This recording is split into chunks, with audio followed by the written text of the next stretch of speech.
I think about performance nutrition in my work is what do you need to do your job, and how do I help you support that?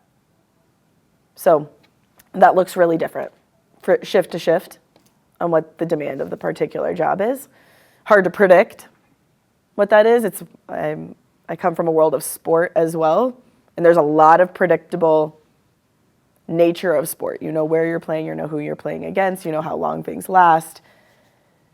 Weather may be like variable based off of where you're playing, but like whatever. There's a lot of controllables. And in the tactical world, obviously there's like very few things that we control well in any given shift.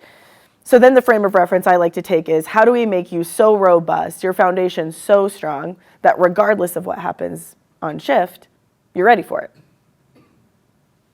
You know that that foundation is strong enough that injury risk, illness risk, things like that are low because your foundation is so high. So that's kind of what we'll start off with today. And we start off with this because it, and for no pun intended, it lays the foundation for everything else we're going to talk about today. So especially as it relates to stress and sleep and hormone health and gut health, this is where we have to start because if it's off, then everything else is off. Come on in. We're just now getting started. You missed nothing. Oh. So again, in performance nutrition, sometimes in the sport world, we'll say strategically utilizing food to gain an advantage. In the tactical world, it's how do I do my job to the best of my ability? Do I need to sit and write report and be focused enough to do that? Do I need to sit in a patrol car and be focused enough to do that?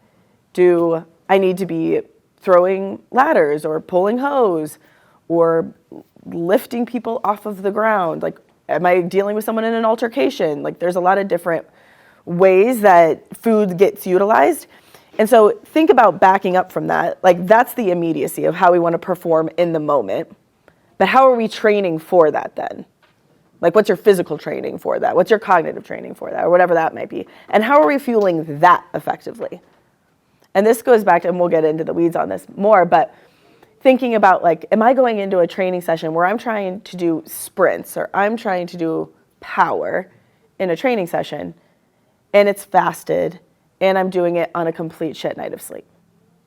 What do we think my adaptation to that training session in that exact moment will be? And so those are some of the things that we can think about of how do we strategically utilize food?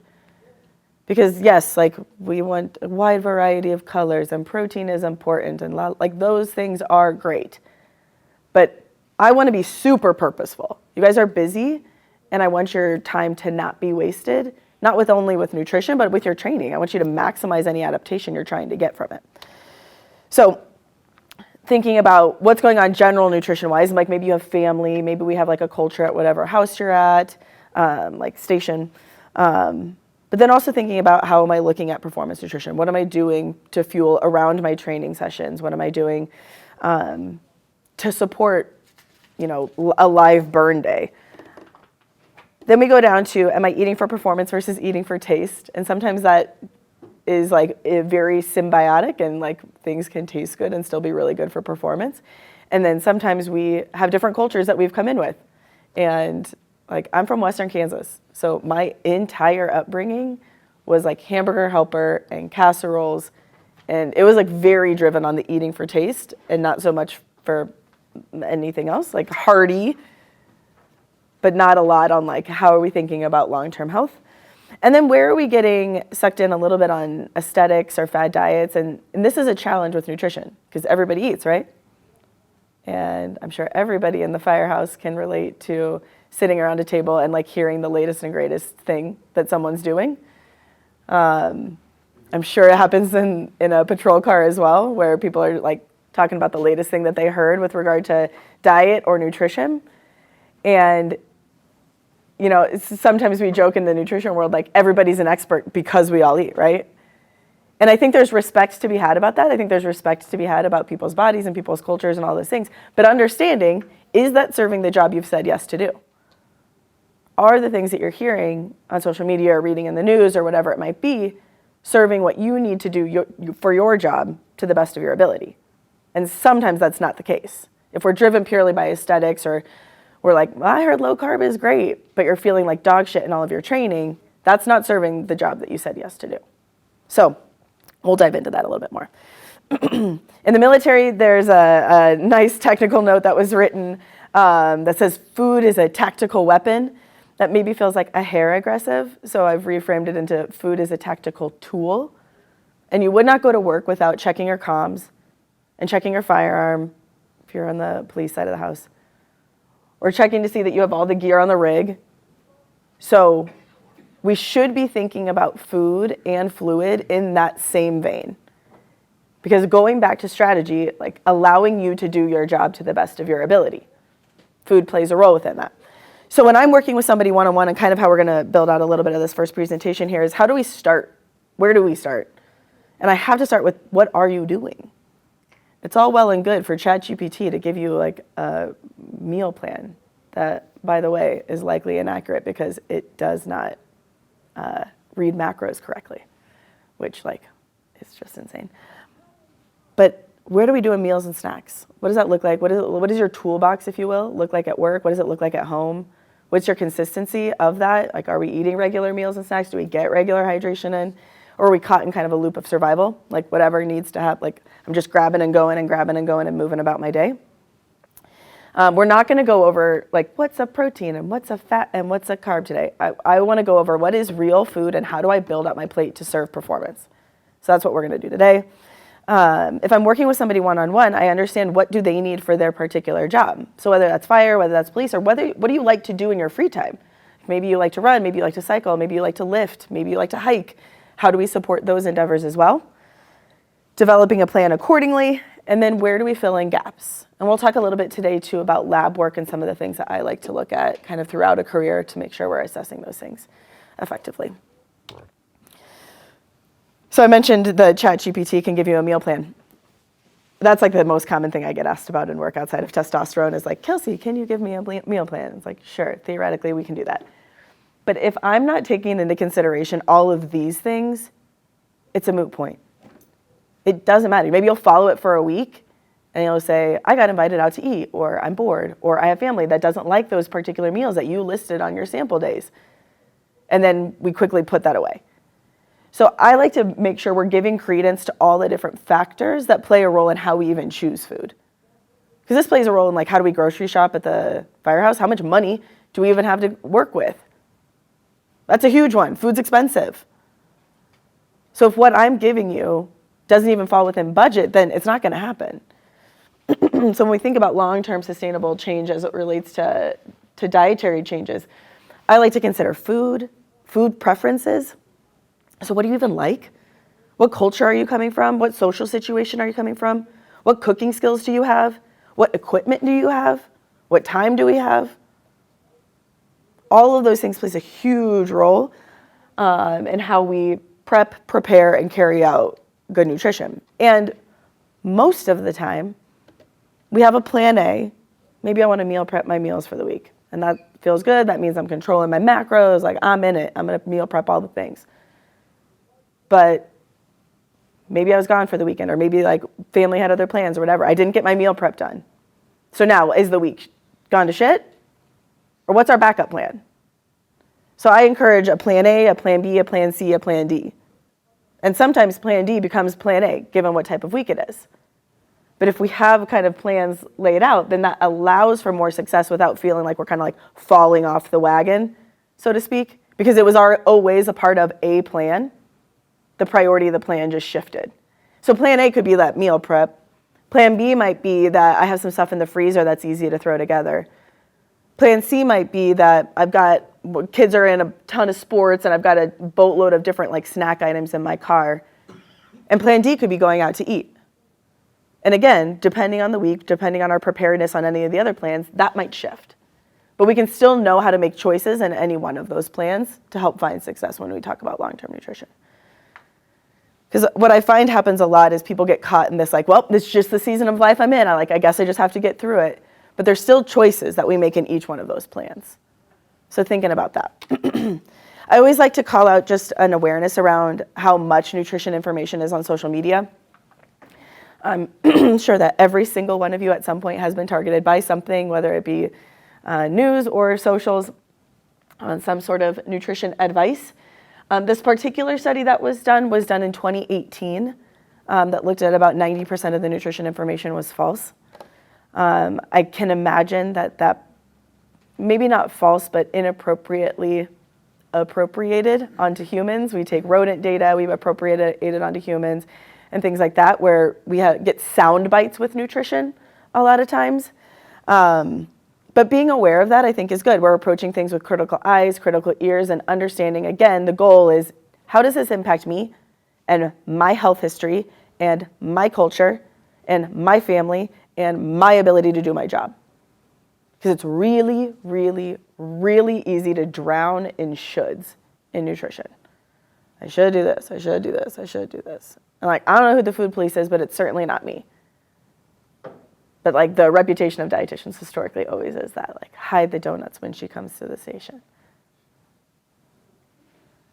What I don't like is that just things hitting an algorithm makes it seem like that's valid scientific evidence for something.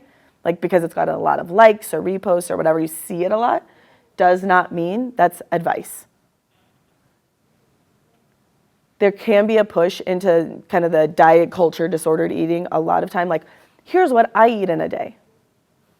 That is diet culture, just being shoved down your throat through the social media lens. So it's good to be aware of that too. It happens all the time, all over the place, and it's hard to understand, relationships with food and how we communicate it impacts so many of those around us. I do not also have an assumption that nutrition fixes everything. I think nutrition is super powerful in life and in overall health, but I do not think it is an end-all be-all for everything. So again, as I mentioned before in my career, getting that nice marry of that kind of Western medicine, but also understanding you on that functional side of the house, and how do we get an appropriate marry of those two things without demonizing either side. What I love is people asking questions about their health. I think that in the podcast space, in the book space, in the social space, this has led to so many good questions coming up about people's health. And in different departments that I've worked with, I'll just go to firehouses and often just sit around the table, and people will rapid fire. Here's what I heard about this. Here's what I heard about this. Here's what I heard about. Let's wrap it out. And what does it mean for you? And that can be really, really helpful because it's very quick in the moment. How do we start to understand your own health and what matters for you? Because it can be hard to sift through the amount of shit. It's really noisy. Nutrition is so noisy. And protein has a very, very good marketing manager. So when I think about, again, going back to all the things that can get influenced by nutrition in the tactical space, I think oftentimes people really hone in here around weight management and body comp and all that. I've looked at thousands and thousands and thousands of body comps. I've done thousands and thousands of body comps over the course of the last decade.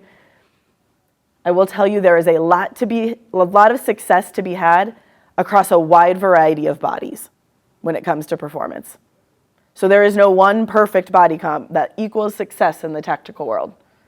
What I really care about is, can you move the way you need to move to do your job effectively? And are we offsetting that long-term disease risk? Again, perform well now, retire well later, being a huge priority. The top one, I mentioned this at the beginning, but fueling for the unknown, I find to be very exciting. I joke that tactical is like sports nutrition on crack, because we get to understand so many different inputs that come into the system. I look at nutrition and its role in your immune function and reduction of that long-term disease risk, cognitive function. So if you're dehydrated or if you're underfueled and you come onto a scene that is insane, can you appropriately triage what's going on? Do we have good situational awareness to understand who the threat is? So all those things can be impacted by our nutrition and hydration status. Are you coming into the job with some sort of chronic medical condition? So do we have diabetes or cardiovascular disease already, and we're mitigating some of those risks longer term? Looking at injury recovery, so how do we get you back safely but expeditiously? One of my very first bosses said to soldiers, your greatest ability is your availability when you've said yes to serve your country or your community. So if we're not available to do the job, it can be problematic. So how do I keep you safe but get you back? doing what you want to do and need to do for work. And then looking at the performance side of the house. That's maybe like more traditional sport nutrition things that people think of with fueling before and during and after exercise, and what are we doing around that. So a lot of different areas spanned. I know there's a lot of words on this slide, but we'll break it down. We have to start here. And I know this is probably a little hard to read with the yellow, but nutrition, sleep, stress management, and mental health, daily movement, nature, community. These are what I consider the big rocks when we think about the stress management, sleep optimization, hormone optimization, body comp optimization, all of those things has to start here.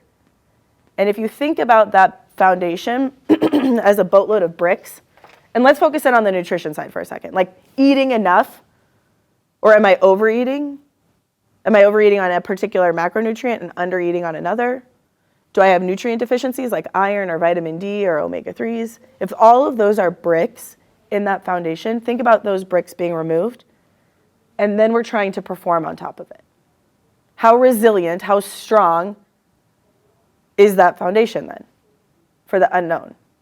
Propensity for injury, propensity for illness skyrockets if that foundation is weak. So we want to make sure that's dialed in where we can. The next section of that pyramid would be the performance stuff. What am I doing before? Excuse me, sorry. What am I doing after? What am I doing during to get that maximum adaptation to my training? And then the tippy top of that is, where is supplementation playing a role? To help enhance performance and enhance cognition, offset sleep deprivation, support long-term health, support performance. And then how am I dialing in shifting my nutrition? So not every training day is identical. So not every fueling day should be identical. We want to fuel for the work that we're demanding from the body, so that can shift. So we build on top, but we got to start with the foundation. Oftentimes people will come to me with this, Kelsey, can I take a greens powder instead of eating vegetables? I mean, like, you can do whatever you want. You're an adult. But if we're looking at long-term health, we want to think about what are we getting from our food that doesn't exist in the supplement world, number one. And number two is highly unregulated in the supplement world. So when we're trying to out-supplement a shit diet and we haven't tried to dial in that foundation, that's problematic for sustainable change. I had somebody last week who came in with 31 supplements. Like, that's expensive, number one. And number two, your liver has to do a lot of work with that. So being really strategic about what we're bringing on board, because it can have a really positive effect in certain areas. So starting at the base, how many of you guys have heard calories in, calories out? This is how we weight manage, calories in, calories out. So from this point forward, when I say the word calorie, I'm talking about energy, because I'm going to say energy far more than I'm going to say calorie, just because the mental rigmarole that happens with calorie tends to be a lot. So calorie is a unit of energy. And if we're talking about performance, we need to have energy to do the work. Calories in, calories out, from a physics standpoint, is true. We're terrible at effectively measuring that, though. Maybe terrible with an asterisk. We can do our best. But in the tactical space, sleep deprivation takes a toll on a metabolic rate. And nutrient utilization, micronutrient utilization, so vitamins and minerals. Stress also is a metabolically expensive process to happen. So it takes calories, it takes micronutrients. And those things are very hard to measure. So we can try and measure exercise as best as we can. We can stick you in a room and try and measure other things in the research setting. But in the sport nutrition world and in the performance nutrition world, we talk about energy availability. Have you guys heard that term before? Energy availability is the amount of calories that we feed lean tissue, muscle, organ, bone, all the essential functions of the body. So our organ system's working, heart pumping, brain consumes a ton of calories, and then everything else we're asking the body to do. So I like to break this down as a house. If we're in good energy availability, it means we have enough calories. And for this, the purpose of this analogy, let's think about calories as like money. Okay? Because things need to be paid. Bills need to be paid in the house. So bills that need to be paid: brain, organs. These are pulling on calories. Muscle at rest, muscle tissue recovery, and tendon and ligament health. Bone, hormone health. Think thyroid. Think the thing that controls metabolic rate and core temperature and dictates production of sex hormone, thing number 2. And think adrenal hormones, so fight or flight hormones, cortisol, epinephrine, norepinephrine, and immune system function. These are all bills that need to be paid at a baseline: gas, electric, mortgage. Those are all over here. And then we have stress. We have your purposeful training, whatever exercise you're doing, and then all the other movement you do in the day. And this would be like your landscaper and your painter and your roofer, because this house is strong, so all bills are paid. We're able to afford all the things to keep this house super strong. No cracked foundation, no termite damage. House is super strong. A giant gust of wind is not going to come over and blow your house over. So all the time in tactical, people talk about resilience. I gotta be resilient. This house is resilient. If a giant ass gust of wind is going to come over, it's not going to blow you down. So think again, injury, illness, stuff like that. What happens quite frequently in the folks that I work with is whether it's intentional, like meaning we're cutting calories because we want to change body composition or weight, or unintentional, we have an increase in training volume or an increase in stress that happens in life. We're all of a sudden expending more calories, and there's a mismatch between that which is expended or being asked for from a money perspective and that which we're given back in. And that house kind of looks like this. And we call this low energy availability. And let's go back to this side, the stress, the training, and the moving around. You are forcing the body to do them. Has to answer the call from calories, because we're forcing the body to do them. It may not feel great. You've probably felt a training session before where it felt like dog shit, like you're trying to get through it, but it feels like you're pulling on fumes, but you're doing it. So we're answering some of a call over here, and you're gonna stay alive. We're gonna keep brain and heart functioning. Organ function is interesting because it keeps happening, but what we start to see in this lower energy availability state is lipids start to increase. A1C starts to increase. So it's not optimal organ functioning across the body, but we're staying alive.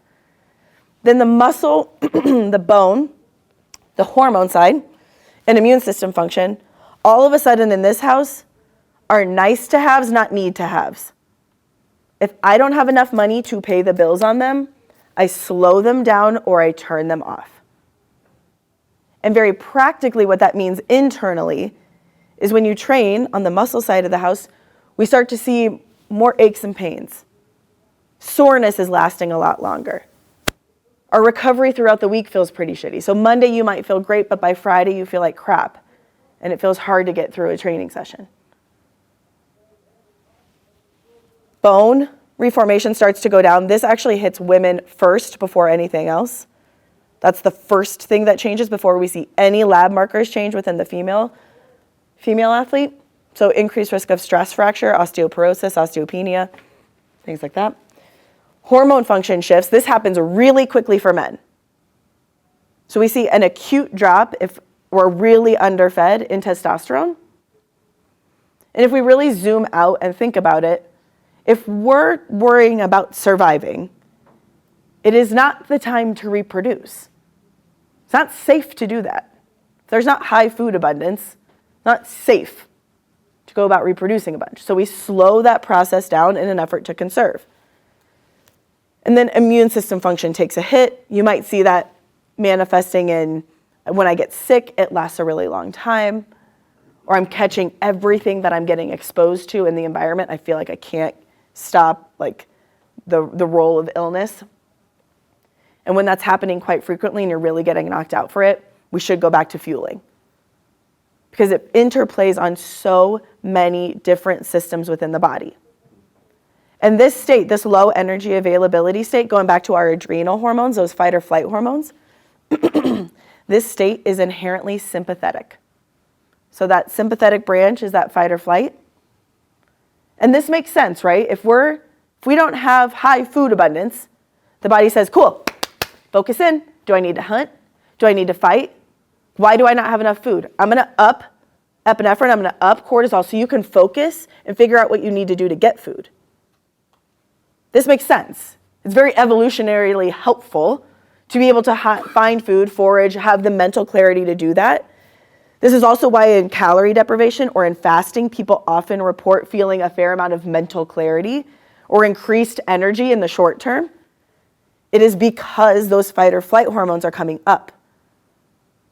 Again, good in the short term, very short term if we're thinking evolutionarily speaking, to find food. But what I find happens a lot for the folks that I work with is we hang out here, kind of in this tweener zone where it's not like such a huge calorie deprivation or macro or micronutrient deprivation that we're wasting away, but we're also not seeing the adaptation we would anticipate to see. So I'm doing all this work in training. I'm trying to do all the things I know I'm supposed to do for nutrition, but I'm not seeing the shifts in body comp. Or I'm not seeing myself get faster or stronger or whatever it might be. Or recovery feels like crap. Or my sleep is starting to get impacted. Or my stress is starting to get impacted. All of those can be outward signs that fueling is off. And I think sometimes the folks I work with tend to be pretty surprised about how much it takes to fuel different things.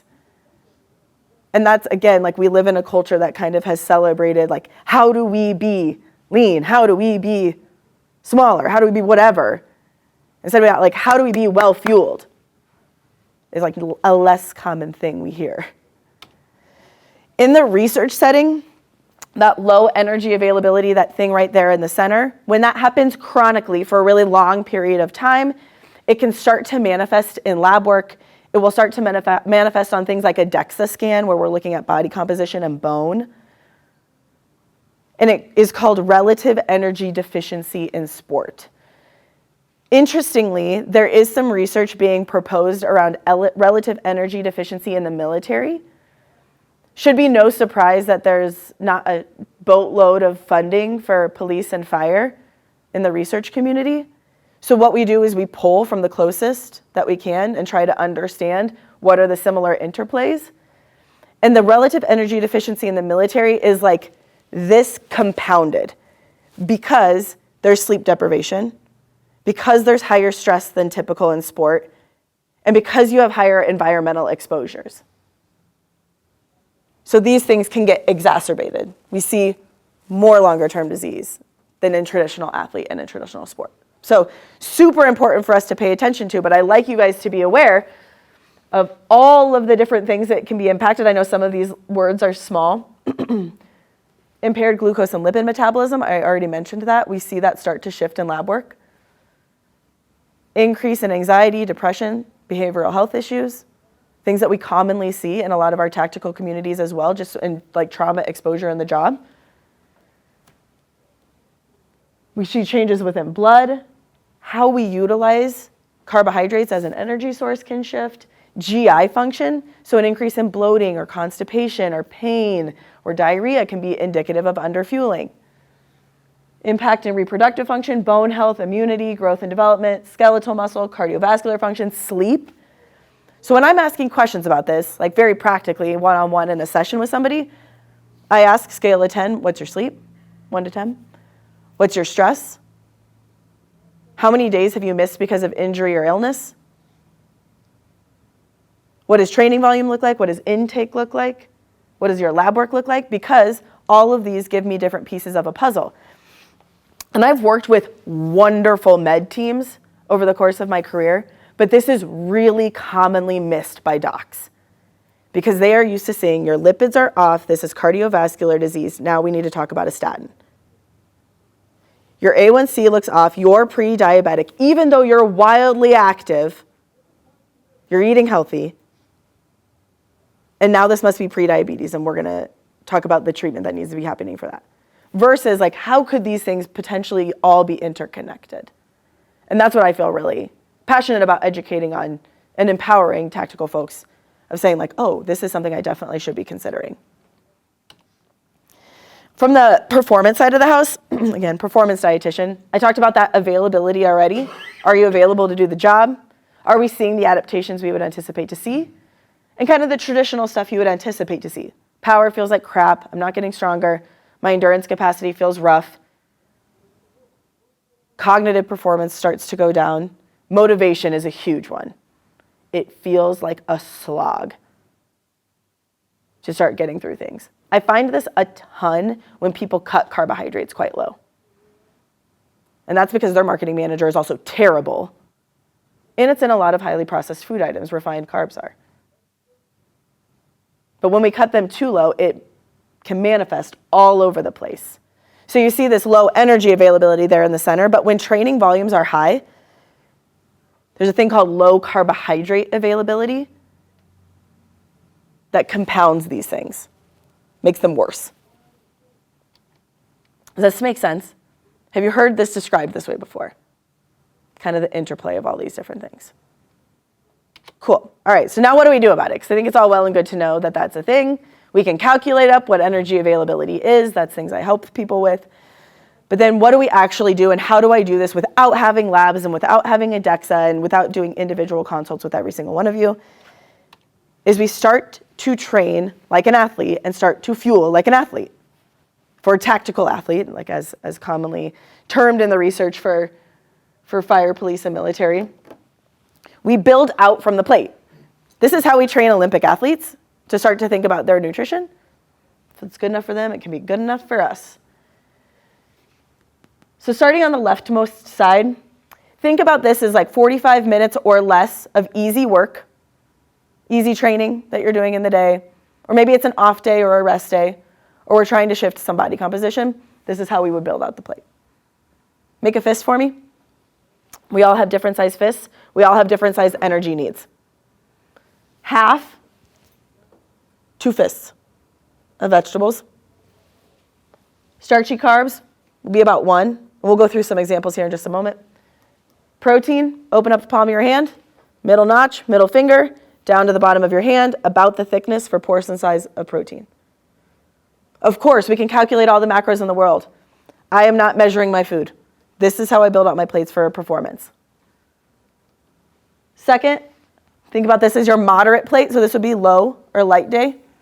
Our moderate training plate, this is what I would do on shift. Because this is fueling for the unknown. We may not be sure of what calls are coming in, so we stick with this moderate plate, and we can always shift to the lighter plates on our off days. A third, a third, a third.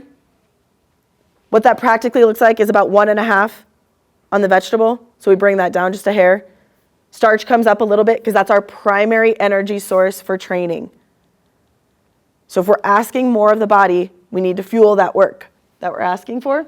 Protein stays the same. And then over here, think about this as obviously your high volume plate. This would be 2 hours plus of training in a day. So think you're doing some sort of specific training that's like if you're throwing ladders or pulling hose or doing live burn work in addition to a training session, or you're doing a lot of fireground work, or just in general if you like the longer duration endurance stuff on the weekends or on your off days. 2, starch comes up, vegetables come down, still important for good nutrition. They have a ton of micronutrients, but they take up a lot of real estate in the stomach. So when we're thinking about fueling our performance, we want to make sure we have enough room. Protein stays the same, and we bring on some calories from fluid often. This would also be weight gain. If people are trying to gain weight, we'd shift into that plate as well, because calorie needs can get quite high when training volumes are really high.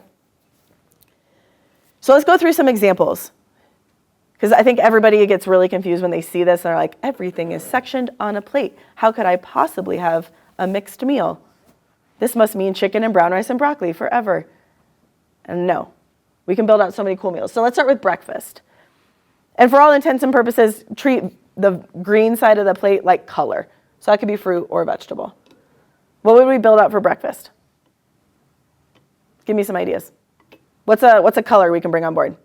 Or maybe let's start with protein. Protein's probably easier for breakfast. What do we want to start with? Eggs. Cool. What are we going to put in our eggs? Cheese, vegetable.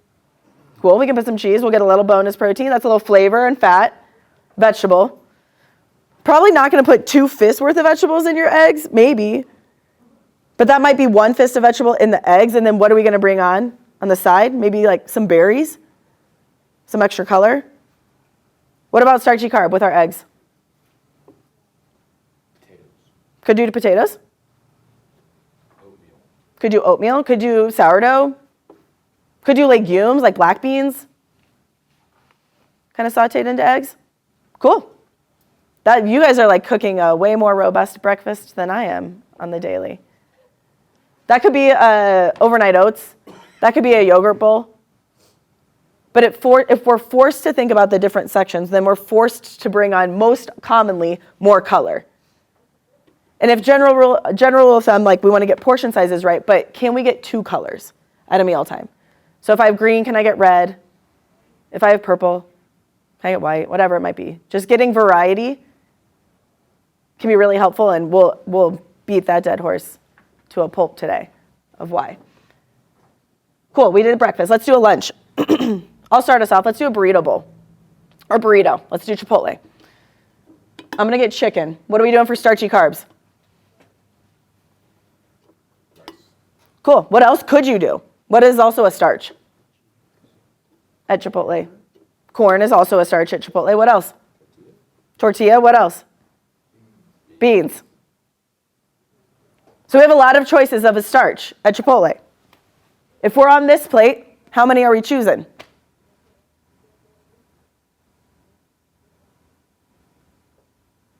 If we have like 4 options of a starch, but we only have this much real estate if it's an off day, what are we going to choose? Just one. Yeah, pick one.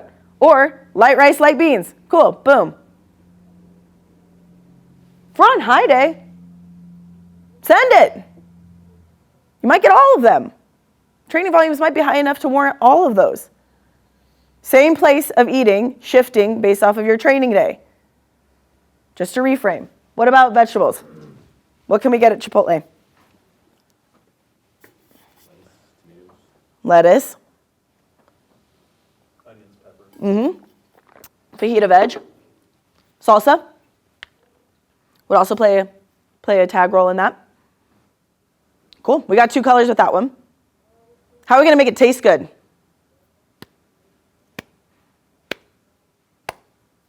You don't see this on the chart here, but we add in fat into the cooking process to make things taste good, or we top things often with that. So what could we do at Chipotle? Cheese, sour cream. Cheese or guacamole or sour cream. Let's go back to this plate, because those are 3 good examples of what we could choose. If we're trying to get the most strategy out of our food at Chipotle for this mealtime, and we're on our lighter or lower day, what are we going to choose to make it taste good? What do you think has the highest fiber, anti-inflammatory of those options? Of the fat, guac. But on this plate, we might choose cheese and guac. And on this plate, we might choose cheese, guac, and sour cream. So thinking about how we can still have things we like. We don't have to eliminate food tasting good, but we can be strategic about what type of day it is for our training day. And we can flux between those. Not every training day is the same. Not every day of eating needs to be the same. You can adjust portion size based off of the training day and not change what you're doing from the rest of the family or from the rest of the station. And we just adjust accordingly based off of what your day looked like. Oftentimes in like the firehouse situation, people will be like, what about barbecue? It's like, cool, let's wrap it out. What are you making for barbecue? People are doing pulled pork or ribs or whatever. Cool, that's our protein. You doing some mac and cheese? That's going to be both fat and or carbohydrate. So be really mindful about portion size on that bad boy. And how are we bringing on color then? I could give 2 shits about a fist worth of macaroni and cheese. If we're really paying attention to the rest of the day, we're paying attention to getting good color in the rest of the meal and balancing things out. If all day, every day is just like pizza and macaroni and cheese and lasagna and things like that, then we probably need to revamp how we're thinking about food. But things can still be enjoyed. So I like to think about it like an equation in building out how do I grocery shop, how do I meal plan. This is how I like to think about it because it's really helpful for my household. I usually start with protein and veg, figuring out those two things. Where am I getting them from, and do I have them at home? What do I need to buy from the store? Farmers markets are now closing for this season pretty soon, so that was like our Saturday tradition with my kid would be to go and talk to Farmer Mike and like figure out what we got there. But now we're pivoting back to the grocery store. That's totally fine. How do I get my colors? How am I going to choose my protein? Do I have stuff in my deep freeze for that week? Is there stuff on sale that week? Am I trying to get a variety of plant-based sources and animal sources? Whatever it might be. Where's my starch? Do I have like a bulk prepped option? Like, do I just want to have roasted potatoes or lentils or quinoa or rice or something like that on hand that I can easily just throw into shit and be ready to go? Or do I want to shift that on the day-to-day? And then how do I make it taste good? So I can give you guys mine last night. It was taco night at my house last night. Taco Tuesday. Vegetables is all the fajita veg we already talked about. You can think bonus flavor on that one was cilantro, which is also a vegetable or can be like categorized in the plant space. Our protein was chicken that I just made in the Instant Pot because I was solo parenting 3 children last night. So we look for favors to be made in my house. Our carbs were corn tortillas. And our fat was the little guacamole cups from Costco because I did not have any avocados on hand last night. But we still hit every category. And some of those were more convenient food items based off of the day that it was for me, and that's okay.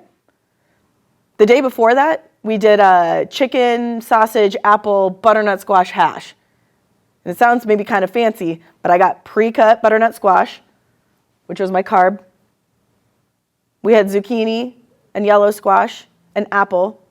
That fell into my like vegetable or plant color category. And we had the chicken sausage, just from the already pre-prepared from the grocery store. And we sauteed that in olive oil. Boom, done. So thinking about we don't have to overcomplicate healthful eating. If we start to think about it in the things you already have, typically we're really good at these 2 things. And usually if that sometimes comes into that, but we pay a little less credence here. Or sometimes if we're following like the lower carbohydrate side of the house, we put a lot of credence here and with protein, but are neglecting the carb. And we can then see that manifest a little bit in performance. You guys want to do another example? We'll do one more. What's your favorite? Or what did somebody have last night? Let's go through an example. Asian stir fry. Love that one. Let's go through it. What's our vegetable? Chicken. Vegetable. Broccoli. Cool. I'm lazy. What's another pre-prepared option? Shredded carrots or something. You could do shredded carrots. You could do broccoli. You could do frozen stir-fry veg. You can get fresh stir-fry veg. There's a bag of stir-fry veg, pre-chopped. Just toss out the sauce. You can just throw soy sauce in there. You don't need that sauce in there. But all that stuff's already chopped for you, and it's like 6 or 7 different vegetables. Cool. I'm not chopping 6 or 7 different vegetables at my own house on Asian night. 100% not happening. Power to you if that is in your life. Great. I love that for you. Not my reality. Beautiful. What's our protein? Chicken. We already said. What's our carb for Asian stir fry night? Rice? Could be brown rice noodles. Whatever you want to do. How are we going to make it taste good? Stir-fry sauce. Yep. And if you're really if we're trying to keep things simple, you can saute those vegetables in a little bit of olive oil and a little bit of sesame oil and toss some soy sauce on top, and that will taste delicious as a stir fry. I think sometimes when we get recipes and we see 15 different things on there, it can feel really cumbersome to try and make that meal of oh God, I gotta buy all this stuff I don't already have on hand. But things can still taste good, and we can keep them simple. I have 10 recipes at my house that we rotate through. Because of the season of life I'm in, that gets good variety, but I know exactly how long it takes to make each one of those meals. I know exactly what I need to get at the grocery store, and so that works for me in my house. Doesn't work for everybody in that same way, so you can think, this is really important when it's know thyself. What do you like to do? What do you like to eat? How do we like to prep? Kind of pivoting onto the next, from that plate, you obviously see that 2/3 of that plate is coming from plants, regardless of the plate. And you'll notice on the starchy carb, we gave a ton of real whole food examples on that. And why we care about balancing out that plate in regularly timed meals is navigating this blood sugar curve. And I harp on this a lot because blood sugar is really tightly correlated with inflammation in the body. So when it's out of whack like this, if you drew a line through that, think about that as inflammation. But if it's nice and steady, kind of like steadier up and down throughout the day, draw a line through that, that inflammation potential is way lower. And this makes sense. Blood glucose circulates around in vessels. If there's a lot of it, the vessels don't like that. And they innervate everything. They innervate our muscles and our organs and all that. They want to get it out, so they get a little inflamed. That's correlated with cardiovascular disease risk. That's correlated with diabetes risk. That's correlated with Alzheimer's and dementia. That's correlated with obesity. So a lot of the things that we want to offset risk on as it relates to long-term disease ties back to regulating blood glucose, blood sugar, how we eat and how it gets digested. So again, we kind of like to stay in between these greens, little like rolling hills, not huge peaks and valleys. But I'll give you some reasons and examples of how these bigger peaks and valleys can happen. So one of the really, really common ones is I'm going to train in the morning, and then I'm not going to eat until midday, like 11 or 12. So maybe I'm practicing some intermittent fasting. Maybe it's not even purposeful and I just don't have stuff ready for breakfast, whatever it might be, running around. But I've trained here, and all of a sudden I'm here. Blood sugar is dropping. It's sending out a huge cue for food. And maybe you're like still kind of running around. So you have a meal that'll bring up blood glucose. Again, we don't like too much circulating around, so the body wants to get it out. And we come back down here, and this is usually before dinner, where we feel this, and then we're like, okay, what's around the house that I can throw in my face while I'm making dinner, or while I'm getting stuff ready? And we get some of this excessive hunger because we've blunted the response and blunted the response and blunted the response until later in the day, when now that hunger cue can be super loud. And then we tend to eat a big meal right prior to bedtime and then expect that we're going to get into nice and restful sleep. Maybe that's happened to you before, maybe not. But that's a really common one that I hear of really frequently, is even if we're eating just smaller meals, like let's say I did a food log for somebody the other day, and they were eating about maybe 800 calories between the morning to like mid-afternoon. They had 2 meals, but they were small. And then in the evening time, we were getting in like 1,200 calories. So we were meeting energy demand for this particular individual, but we were really bottom loading a ton of calories, and our blood sugar curve was all over the place. So how do we kind of even things out? So going back to that plate, that's meant for like every meal time, right? And kind of general rule of thumb that I like to think of with this is, can we have something within 2 hours of waking and then every 3 to 4 hours after that? Whether that's a meal or a snack. Can I have something within 2 hours of waking and every 3 to 4 hours after that? Helps offset excessive evening hunger, helps stabilize blood glucose a little bit more effectively, provides a steady fuel source for the brain, for the muscles, for the organs, but also for tissue repair. So if you trained, that's giving more opportunity for the tissue to repair and adapt to the training that you did. Because going back to that big fasting example, we're staying in breakdown mode. So with training, we have an upregulation of those fight or flight hormones, cortisol, epinephrine. That's good. Those are breakdown hormones, though, to mobilize fuel. To say, like, what do I need to do? Where do I need to go? And what we want to do after a training session is switch to buildup, right? We want to repair tissue. We want the anabolic hormones to increase. Things like testosterone and growth hormone to help repair tissue. And that doesn't happen post-training until you eat.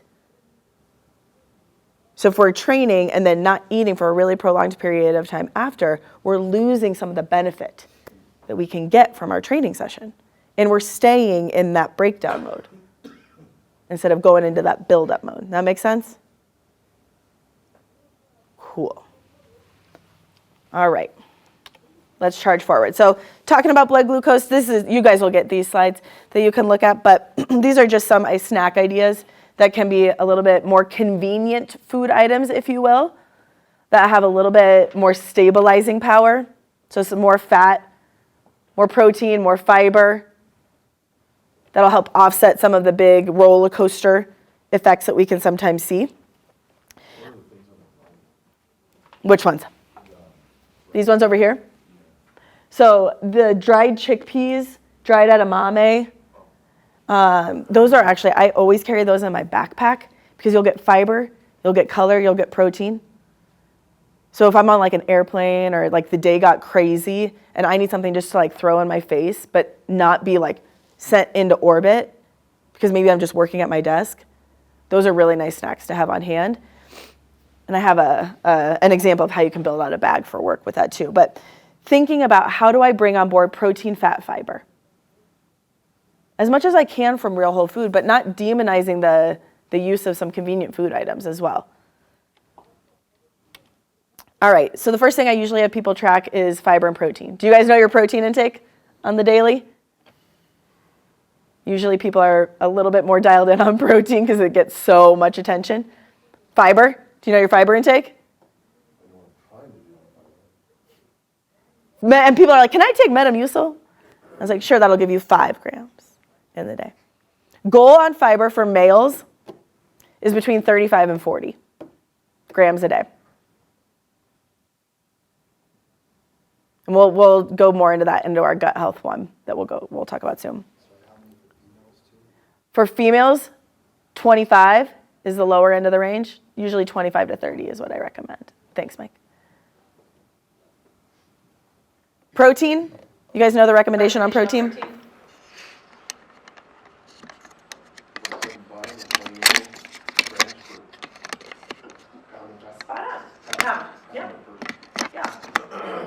What I typically have people do is take their body weight and subtract 20 to 30. And that gives us a pretty good range to start with. Commonly people will be like, I have to get my body weight. Sure. If you're in an injury repair state, we might be wanting to focus on that. How does all of this change with aging? We lose anabolic response with aging. So that little signal that says to the muscle and organs and things like that, repair. So protein is an additional signal for that anabolic response. So great question. That's why it becomes important to eat that higher end of the range. Like even 0.7 to 0.8 is considered a higher end of the range as it compares to like what's the minimum amount needed to offset, disease and things like that. But with aging, we really push to the high end of that range. So probably right around like 0.7, 0.8, all the way up to 1 gram per pound, depending on what the situation is. This becomes really, really important for women in perimenopause and menopause because estrogen shifts so drastically, and that's the anabolic hormone for women. Great question. So you can figure this out by using like an app just for a day or two. Ignore the calories. They'll all pretty much underestimate how many calories you need. That's a common like algorithm, whatever, of the trackers. But look at your protein and look at your fiber. And fiber will come from any of your plant foods. So vegetables and fruit, grains and legumes, nuts and seeds, all contain fiber.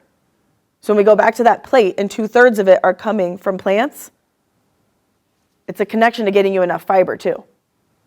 Because it plays a huge role in long-term health. Yeah? So you said as people age, Mm-hmm. how did you say the anabolic response was decreased? Mm-hmm. Is the opposite true for kids? Or they have a high demand. Yeah, I mean, like what's...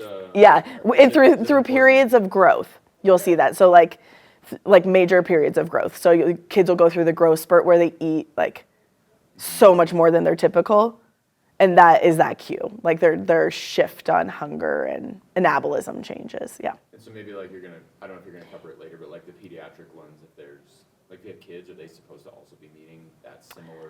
Their range is smaller than that. I'm not a pediatric dietitian, so I don't know all the exact numbers for pediatrics. Kids are really good at understanding their energy needs internally. Like they're really good at regulating. You'll see this with like babies especially. They will just throw stuff when they're done.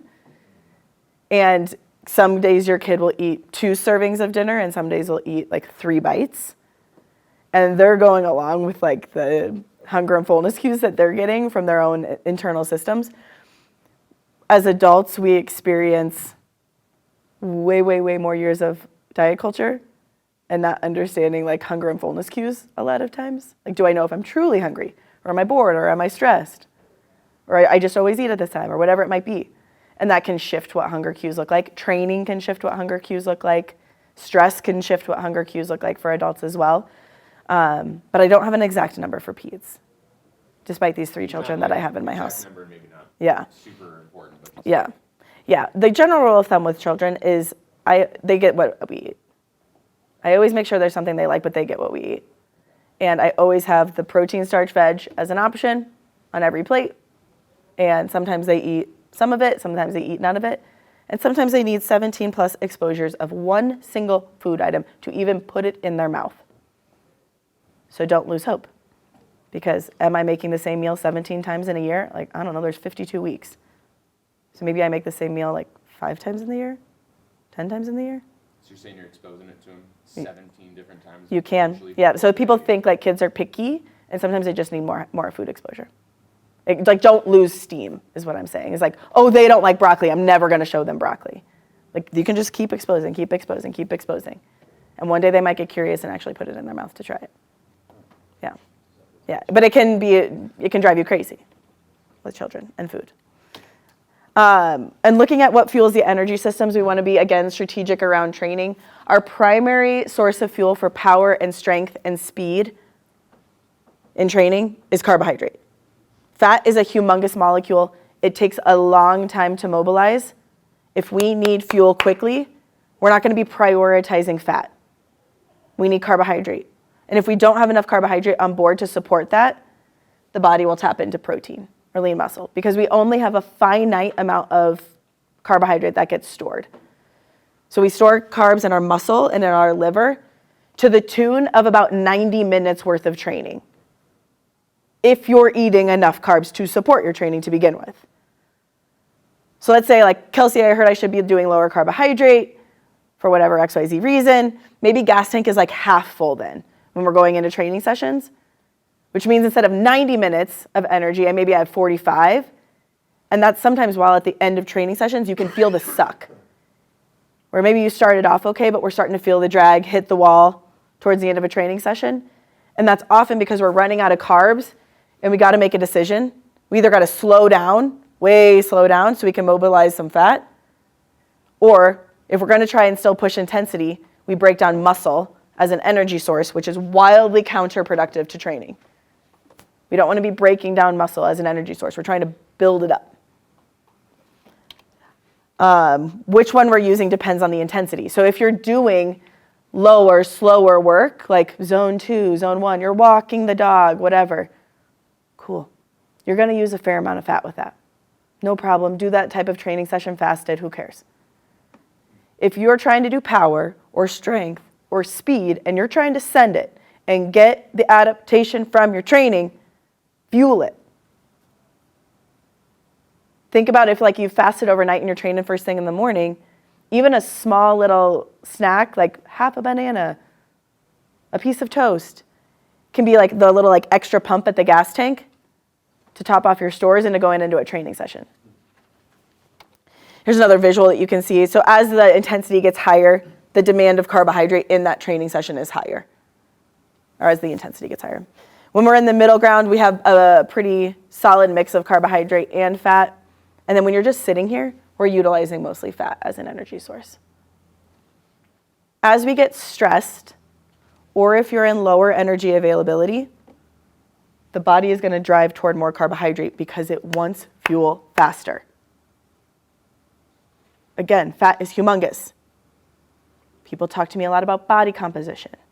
But if we're in that lower energy availability state, it's hard to mobilize fat if we're stressed and the body is stressed. So fueling well enough helps calm that down so we can mobilize fat effectively. All right, I already mentioned this, the 2 colors. I don't just say that because I am a dietitian, but because we get a ton of micronutrients from that. There are 5,000 plus compounds that we know of in plants. That's not including all the things we haven't even discovered yet. So when people ask, can a supplement replace what I'm doing from food? I say no. Because these are the things that we know of that exist within food, and our supplements can never exactly replicate that. We can get close on certain things, but especially within our plant foods, we call it the synergistic effect of food, meaning the body reads that food better. It's more bioavailable to be used in the body.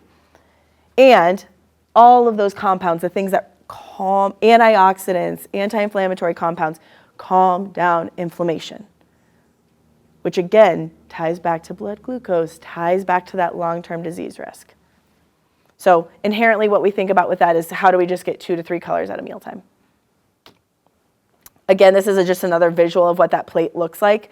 I didn't mention this before, but I don't eat in sections of my plate like this hardly ever. I mentioned on Monday our meal was like a 1-pot meal, stir fry thing. I start with like 1.5 fists, or if it was a bigger training day, I'll just start with 2 fists of that mixed meal. And then check in with my hunger. How hungry am I? How full am I? It takes about 20 minutes for the stomach to communicate with the brain. So if we're eating, especially if this is like common firehouse, right? Like you want to eat before the tones go off so you can get some food in your system before you have to get another call. You do it quite quickly. But sometimes we can lose that signal that comes from the gut to the brain to say like, well, we're good, thank you so much. So just inherently slowing down a little bit can be really helpful with that. And that goes into some of the mindful eating side of the house. And this might be like a little like woo-woo for the firehouse of like, how mindful can we be? But you can be mindful about not being mindful. You can say like, oh, I'm running around like crazy. I might not get this same signal. And so I should recognize that after this meal, if I feel immediately hungry, again, let me take a pause. Because I know I ran around eating. And that signal is going to take a little bit longer. So we can be mindful about the fact that it's not like the perfect eating situation. In the firehouse or even at home, if it's like a busy day or a more stressful time of life, I always go back to the branches of the nervous system. Sympathetic is that fight or flight. Parasympathetic is rest and digest. So if we're getting a lot of bloating or constipation or gas, sometimes it is just slowing down your eating. It's a very free, easy thing to try without buying a probiotic. Just can we slow down a little bit and see if that impacts digestion?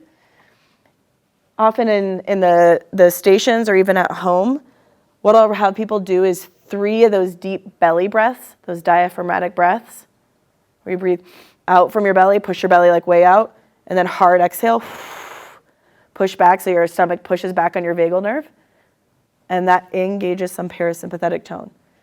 So it's not something that you have to be like wildly productive of at the table, right? You don't have to make a big production of it. You just, knowing like it's been a day, it's been busy, can I engage some of that parasympathetic tone before I eat? So I can get better digestion, get better micronutrients, get better absorption, calm down some bloat, all of that prior to eating. Sometimes that's inherently built in if people are like doing like a gratitude practice or a prayer practice prior to eating as well. You'll see that that's an engagement of parasympathetic tone.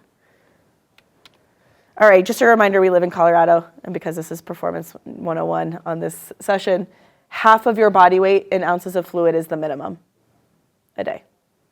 Half of your body weight in ounces of fluid is your minimum. If you are sweating a lot, doing live burn work, doing exhaustive exercise, and you're drenched or you see salt along your hat or your shirt really consistently, closer to 1-to-1 of total fluid. So not just water, but total fluid in the day. So that might mean incorporating electrolytes. That might mean like maybe we have some sports drink or some juice or something else that, like, depending on where the calories and training day is. You guys have all seen this chart, I'm sure. I always tie it back to performance of understanding what gets affected where. When we're in that moderate dehydration state, it occurs with about 2% of body weight loss during training. So you could weigh yourself before and after exercise and get a good gauge of how much did you actually lose. If you're losing more than 2, you probably need to change what we're doing. but we see a decrease in endurance performance at that middle ground.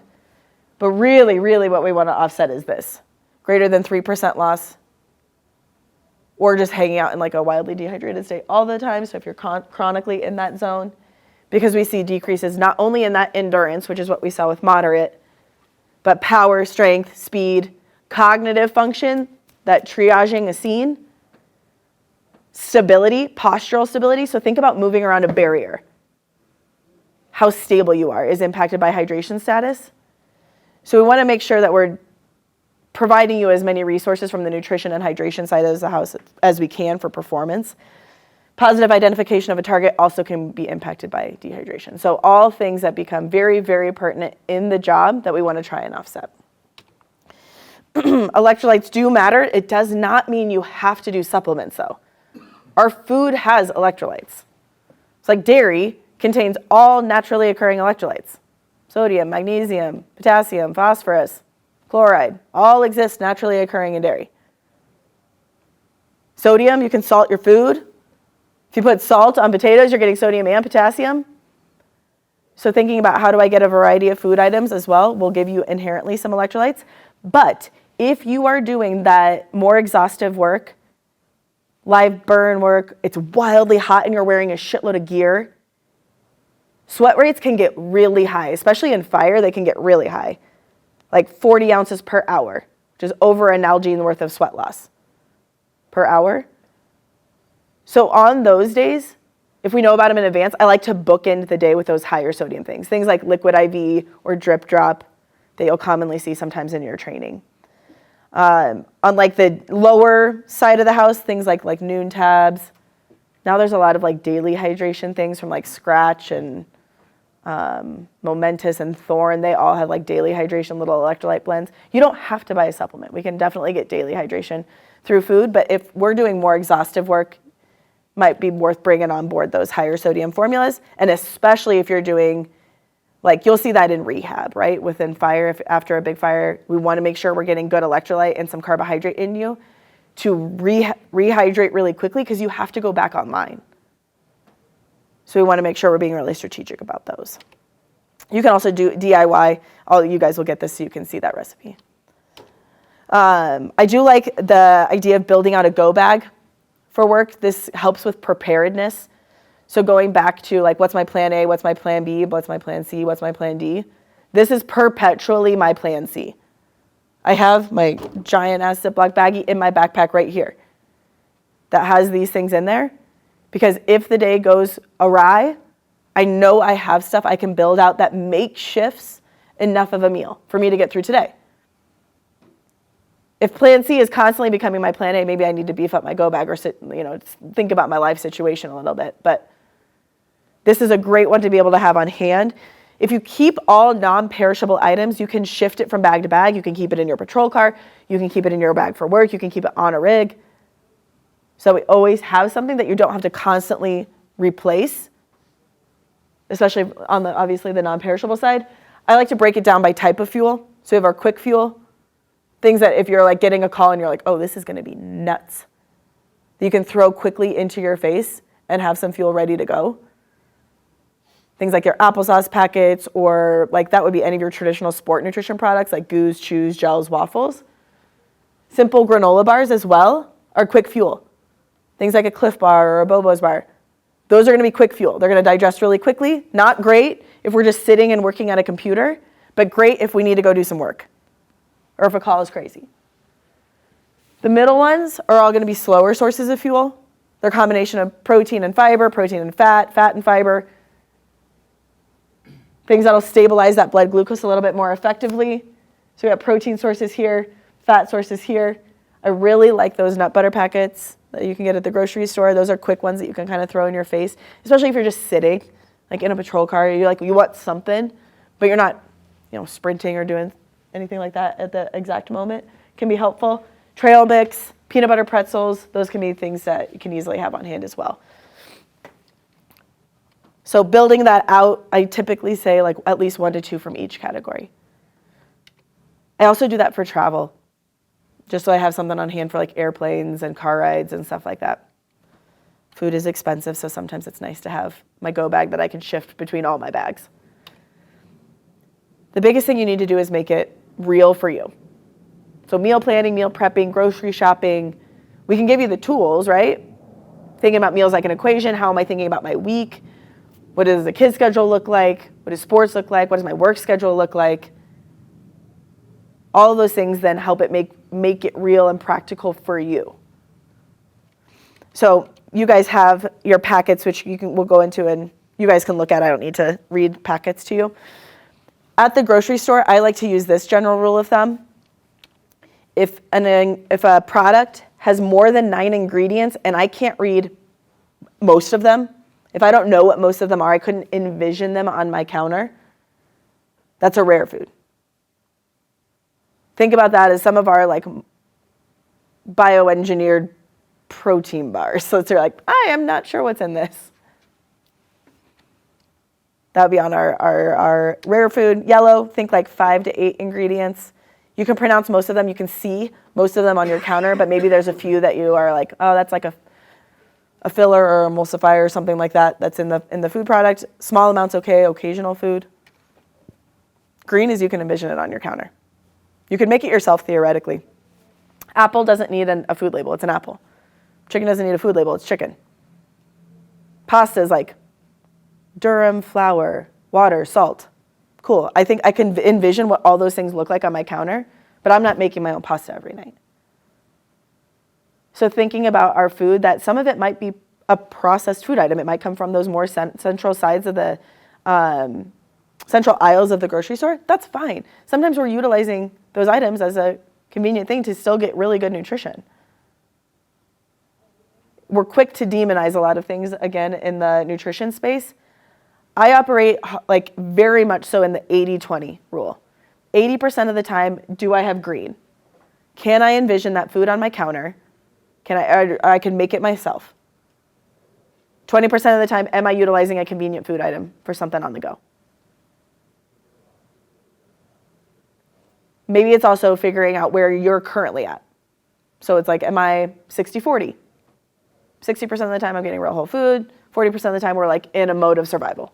I'm getting fast food, I'm getting convenient food items from the convenience store, whatever it might be, but I'm in like a loop of kind of like making it work. And that's good. We can recognize where we're at today, where an ideal goal might be, and slowly get there. Like maybe it's shifting just one snack that, oh, maybe I'm doing like a more processed bar or something midday. Could I swap that out with like nuts and an apple?